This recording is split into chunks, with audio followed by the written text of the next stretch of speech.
This is TVM.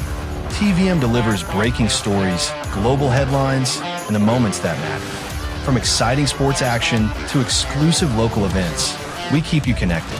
Celebrate our culture, people, and voices with powerful documentaries and inspiring stories. Experience premium entertainment, from trending music to urban lifestyle and beyond. Grow your spirit with life-changing messages and uplifting perspectives. Lead the way with bold conversations, fresh ideas, and thought-provoking shows. Wherever you are, whenever you want, watch TVM on all your devices. TVM, your world.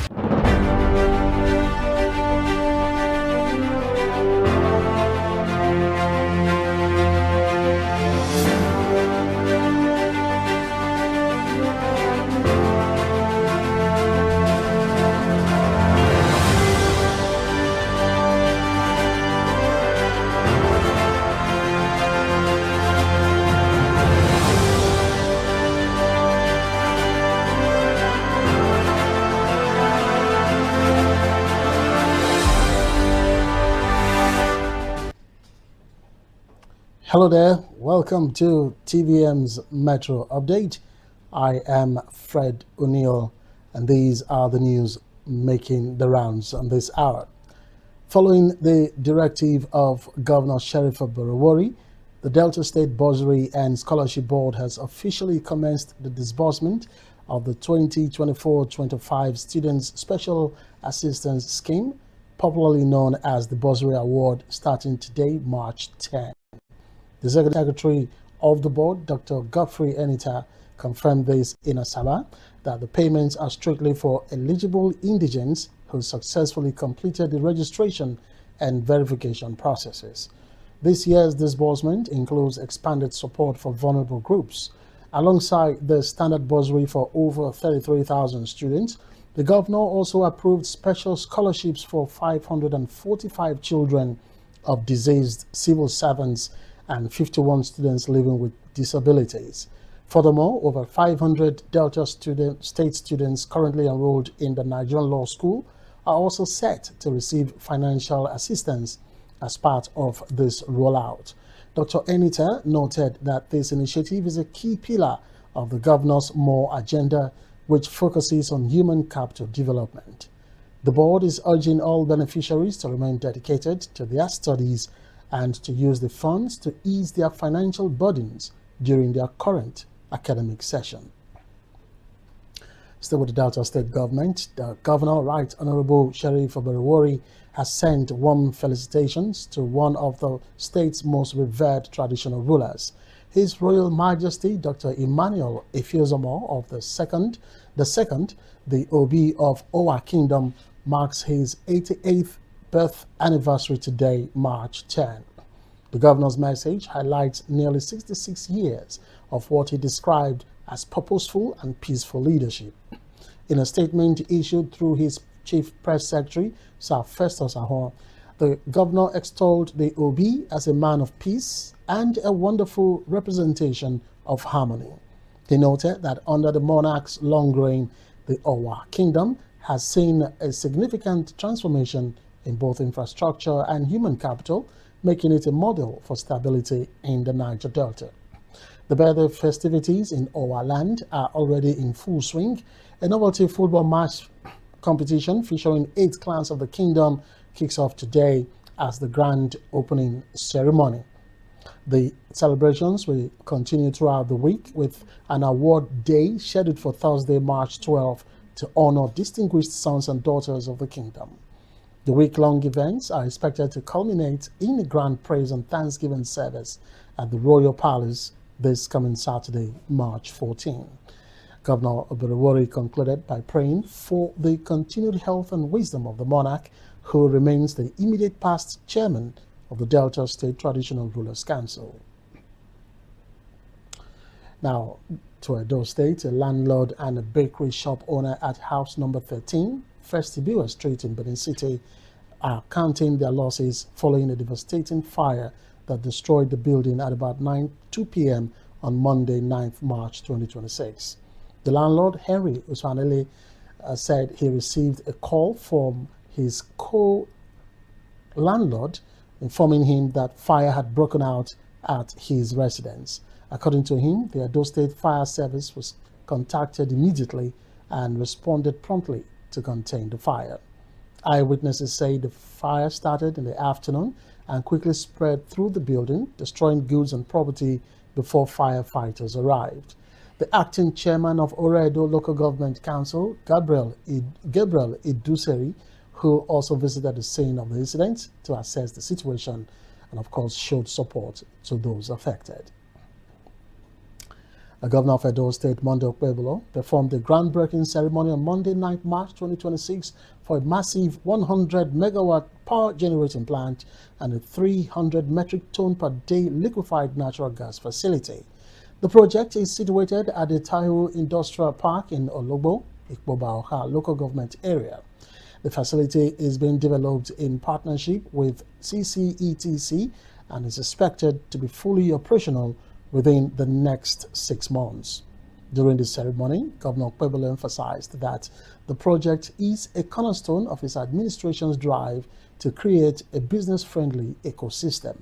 He noted that providing reliable energy is the fastest way to stimulate manufacturing and attract further private investment into the state.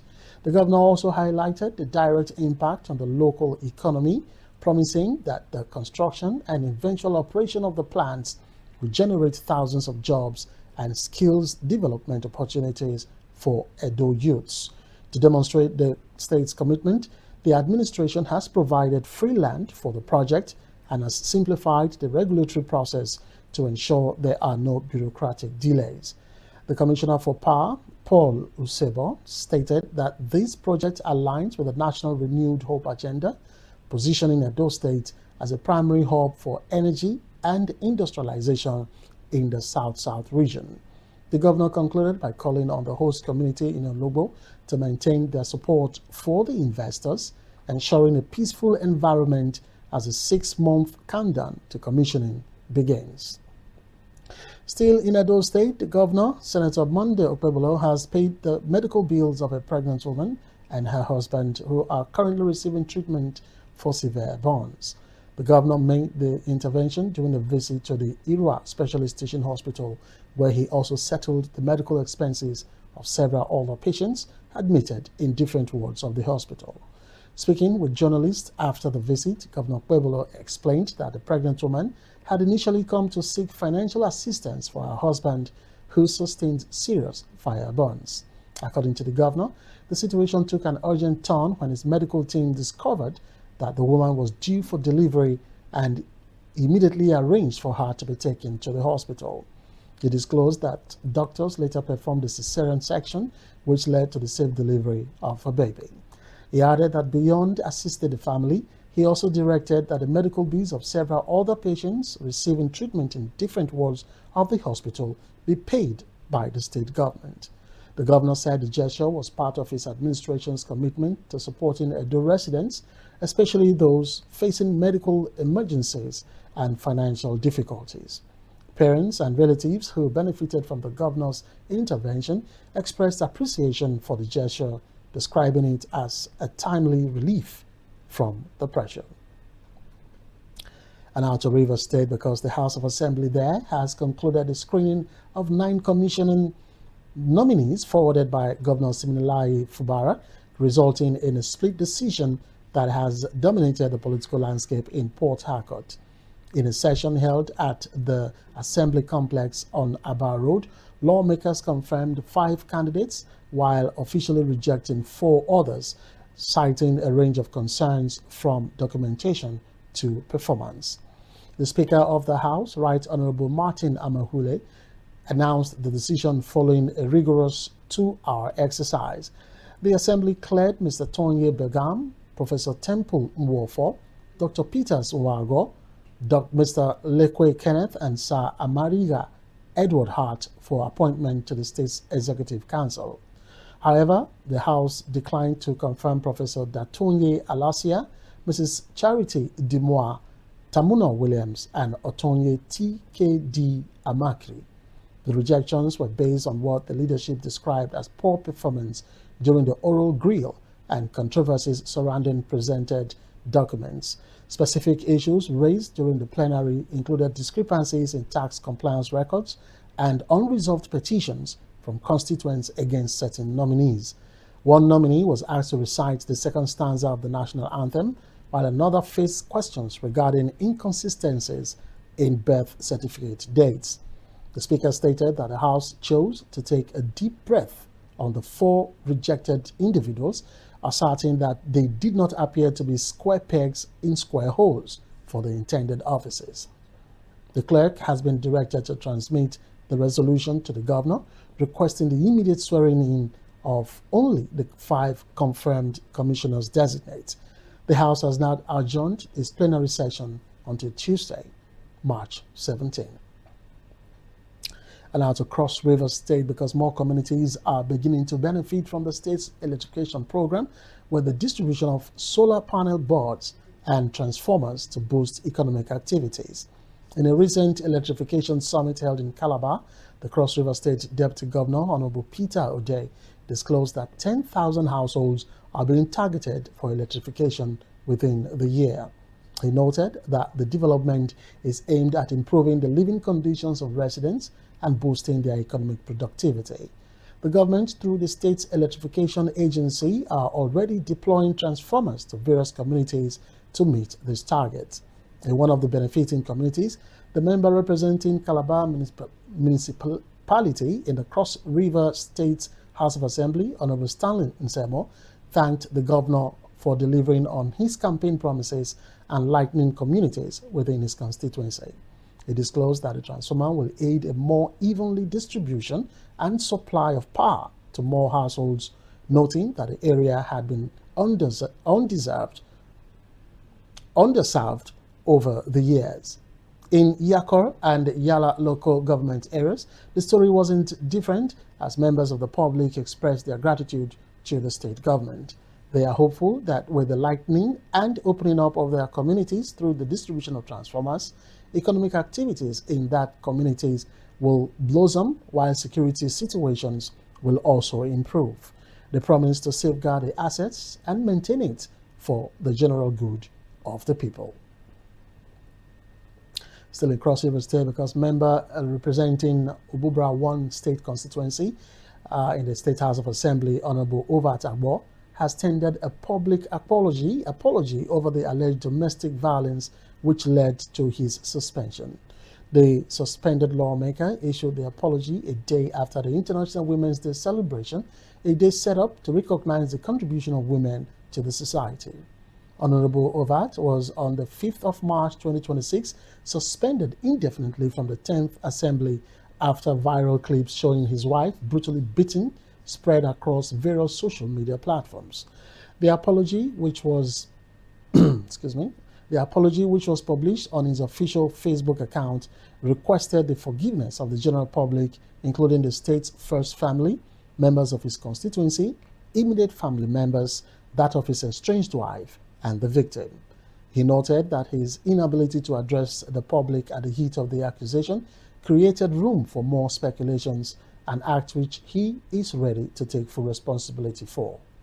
As of the time of filing this report, Honorable Ovat is in the custody of the Nigerian police force, where he is facing investigation and interrogations.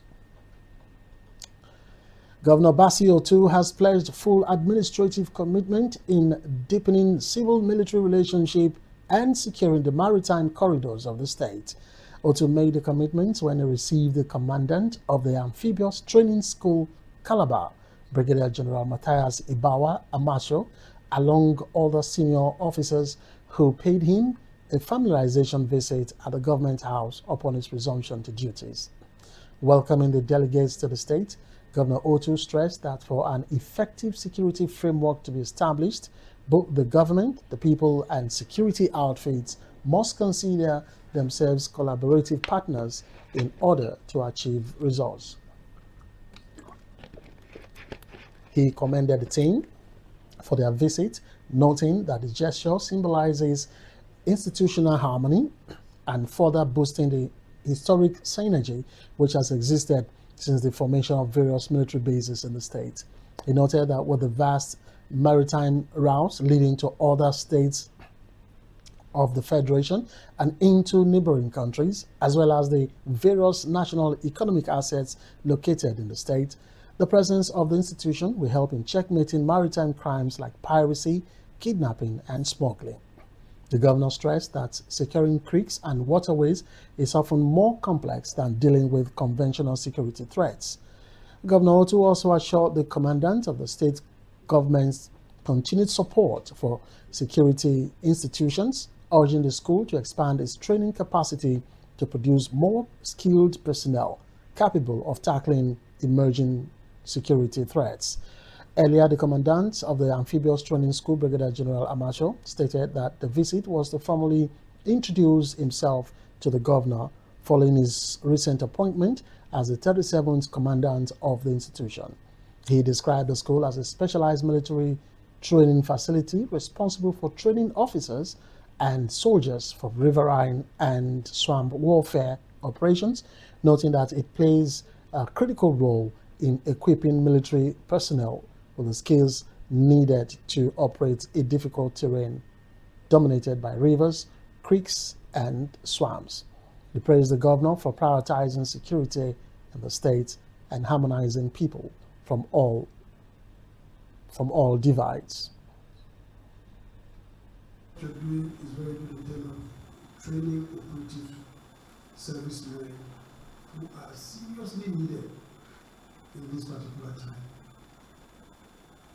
Our greatest threat to the state has been how to actually produce the security, the maritime security corridor.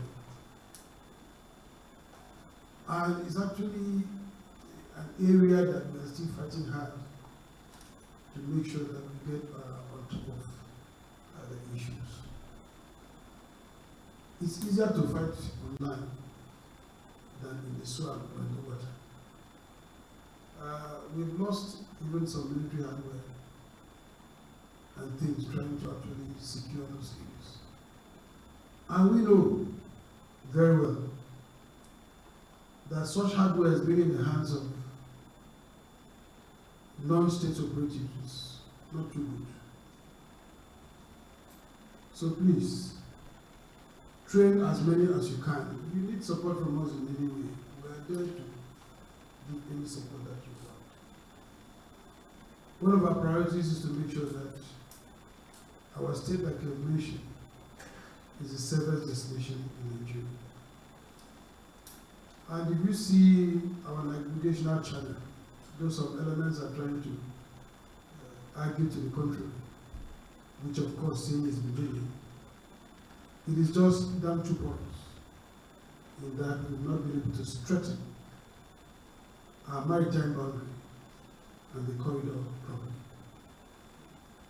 Our navigational channel, though charted, we have it in the World Electronic Chart now, is still not well protected the way it should because of some earlier confusions. We are a security-friendly government. We try to make sure that we identify in every area. So please, continue to keep the banner fly, and then so we can give Nigeria a great name. The part of any nation is its military. Training for officers and soldiers in riverine operations and knowing the terrain in the Cross River and neighboring states. It's a terrain that is dominated by rivers, creeks, and all that. It's the Amphibious Training School that trains the personnel that specialize in operating in this terrain. So when you see soldiers in all these units who are doing very well, it is because a good number of them have passed through the Amphibious Training School, so that when the terrain is difficult for the average or normal infantryman to enter, they are able to enter there despite the swamp, the water, obstacles, and all that. They navigate it successfully to be able to carry out operations and achieve their mission. In doing this, the school also trains both operators and technicians so that because of their operations, they are independent. And where necessary, the school also provides lift capability for the operational units. For instance, if there's any need for any unit nearby to operate on the river and they don't have enough lift capability, the school could provide both the operators and the boats that can lift them. And where they are also in need of manpower, the school can also support them with its expert manpower for any special operations. As it is today, Nigeria is facing challenges in different areas, especially security, and it is not a job that the military alone can do. We need all hands on deck to be able to do it. If no matter how committed we are, if the society is not cooperating with us or collaborating with us, it will be difficult for us to achieve the desired level of security that we want. But with collaboration, cooperation from other members of the society, paramilitary agencies and other security agencies, it makes it a lot easier for us to get the desired level of security that we have. It is on this note that I want to once again thank His Excellency and the good people of Cross River State for all that they are doing to ensure that The Zamfara State Governor Dauda Lawal has officially resigned from the People's Democratic Party, the PDP. I'll take that story again. The Zamfara State Governor Dauda Lawal has officially resigned from the People's Democratic Party, PDP, and joined the All Progressives Congress, APC. The announcement was made on Monday, 9th March 2026 at the Government House in Gusau by the Deputy Governor Malam Mani Mumuni following an emergency meeting with key political stakeholders. In a formal statement, Governor Lawal cited the protracted internal crisis and leadership disagreements within the PDP at both the national and state levels as the primary drivers for his exit. He specifically noted that a recent Court of Appeal judgment regarding the PDP National Convention made it increasingly difficult to remain in the party, describing the situation as a distraction to governance. The governor emphasized that the move is aimed at prioritizing the stability and progress of Zamfara State. By joining the APC, Lawal stated he intends to foster stronger collaboration with the federal government to better address the state's persistent security challenges and infrastructure needs. The APC leadership in Zamfara has already welcomed the development, urging all supporters to register with the party's new electronic platform. Lawal, who defeated the current Minister of State for Defense in 2023, reaffirmed that his rescue and rebuild mission for the state remains his top priority under his new political platform. With this move, the number of APC governors in Nigeria rises to 31, further consolidating the ruling party's influence ahead of the 2027 general elections. Still on defection, in a major political development for the South-South, the senator representing Rivers West, Ipa Libo Banigo, has officially defected from the People's Democratic Party, PDP, to the All Progressives Congress, APC. The announcement was contained in a letter read on the floor of the Senate today by Senate President Godswill Akpabio.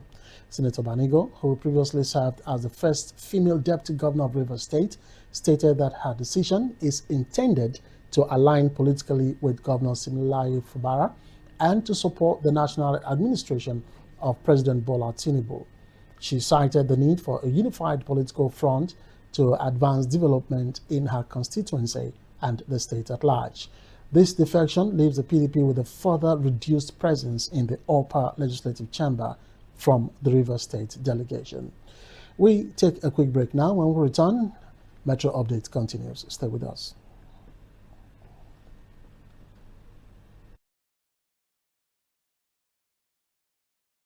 The oil and gas industry, proudly registered with the Corporate Affairs Commission since the year 2000. We hold several specialized permits with the Department of Petroleum Resources, are accredited with service and product codes by NIPEX, certified by Dun & Bradstreet, and proudly ISO 9001:2015 certified. Our head office is strategically located at 43 Airport Road, Warri, Delta State, Nigeria. At DERSAG, our areas of expertise cut across critical sectors, including manpower sourcing and supply, both local and highly trained expatriate personnel, engineering services across civil, electrical, instrumentation, and mechanical works, construction and fabrication works, specialized procurement and supply, operations and maintenance services, and integrated marine services, delivering supply boats, crew boats, tugboats, barges, houseboats, and speed boats. We are proud partners to some of the industry's leading players, including NNPC and its subsidiaries, Seplat Petroleum, First Hydrocarbon Nigeria Limited, ND Western, Saipem Contracting Nigeria Limited, and Lee Engineering and Construction, among others. Over the years, we have successfully executed manpower, EPC, and marine support projects with a strong record of excellence. At Dursag Engineering, we are committed to quality, safety, and timely delivery, ensuring that every project meets and exceeds expectations. Dursag Engineering and Services Limited, your trusted partner in delivering world-class engineering and energy solutions.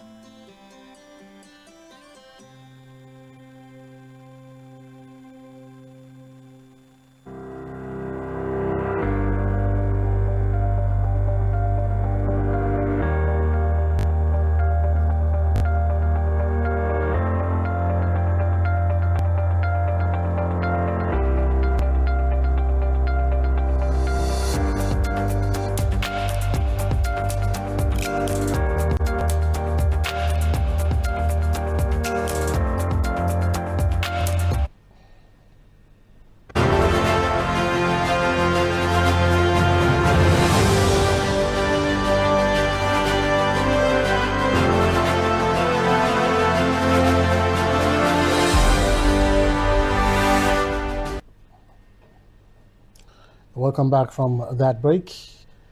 Nigeria's national oil company says crude oil production increased in January, even as revenue from operations declined during the same period. According to figures released by the Nigerian National Petroleum Company Limited, production rose to 1.64 million barrels per day, reflecting improved output levels across several oil fields. Now, despite the increase in production, revenue earnings reportedly fell due to fluctuations in global oil prices and operational costs associated with maintaining production facilities. The market volatility continues to influence the financial performance of energy companies worldwide. A former Nigerian President Olusegun Obasanjo has commended Nigeria for securing the hosting rights for the 2027 Intra-African Trade Fair, describing the development as a major step forward towards strengthening economic cooperation across the continent. Speaking during a stakeholders engagement, Obasanjo noted that the trade fair will provide a strategic platform for African businesses, investors, and policymakers to explore trade opportunities and deepen commercial partnerships. The event is expected to bring together thousands of exhibitors and participants from across Africa and beyond. He emphasized that the fair will help accelerate the objectives of the African Continental Free Trade Area by promoting intra-African trade, industrial collaboration, and market integration. And to some entertainment news, Nigerian music star Tiwa Savage has launched a new music foundation aimed at nurturing the next generation of African talent. The initiative will provide training, mentorship, and creative development opportunities for 100 young artists across Africa, helping them refine their skills in music production, songwriting, performance, and music business management. The singer says the program is designed to create pathways for aspiring musicians who may lack access to professional training and industry support. The initiative reflects a growing trend of established African artists investing in talent development to strengthen the continent's global music influence.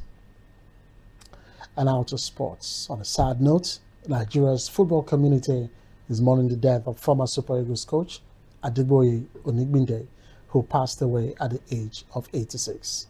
Onigbinde was widely respected for his contributions to Nigerian football, having managed the national team at different periods and guided the country during 2002 FIFA World Cup tournament.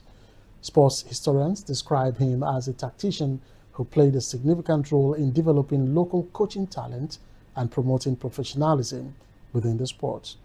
Tributes have continued to pour in from former players, football administrators and fans across Nigeria, celebrating his legacy and impact on the nation's football history. English football giants Manchester City will face rivals Liverpool FC in one of the standard fixtures of the FA Cup quarter-finals. The draw also produced several exciting matchups as teams battle for a place in the semi-final stage of the competition. Manchester City will face Liverpool as quadruple-chasing Arsenal travel to Southampton. Monday's draw for the last 8 also handed Chelsea a home tie against League Cup giant killers, League One giant killers, talking about Port Vale, who stunned Sunderland with a 1-0 win in the 5th round on Sunday, while West Ham will host Leeds in the other quarter-final. But the clash between City and Liverpool is expected to be one of the most competitive encounters of the round. Fans around the world are anticipating an intense contest between two of the strongest teams in English football. And lastly, the business end of the UEFA Champions League resumes Tuesday, 10th March 2026, as the round of 16 first leg fixtures take center stage across Europe. Significant matchups include Spanish giants Barcelona traveling to St. James's Park, while Liverpool return to a familiar hunting ground in Turkey to face Galatasaray. In England, Newcastle United hosts Barcelona, marking the Magpies' first appearance in the Champions League knockout phase in 23 years. Barcelona manager Hansi Flick stated during his pre-match press conference that the squad is fully prepared for what he describes as one of the most important moments of their season. In Istanbul, Turkey, Liverpool faced Galatasaray at the Ali Sami Yen Sports Complex. The Turkish side advanced to this stage after a playoff victory over Juventus, while Liverpool secured the spot by finishing third in the newly formatted league phase. Other fixtures tonight see Bayern Munich visiting Italy to face Atalanta and Atletico Madrid hosting Tottenham Hotspur at the Riyadh Air Metropolitano. Tottenham enters this tie under interim coach Igor Tudor following a difficult run of form in domestic competition. And with the sports news, we come to the end of TVM's Metro Update. For more updates throughout the day, please follow us on our digital platforms and stay tuned to TVM for trusted news and in-depth coverage. I am Fred O'Neill. Thanks for watching.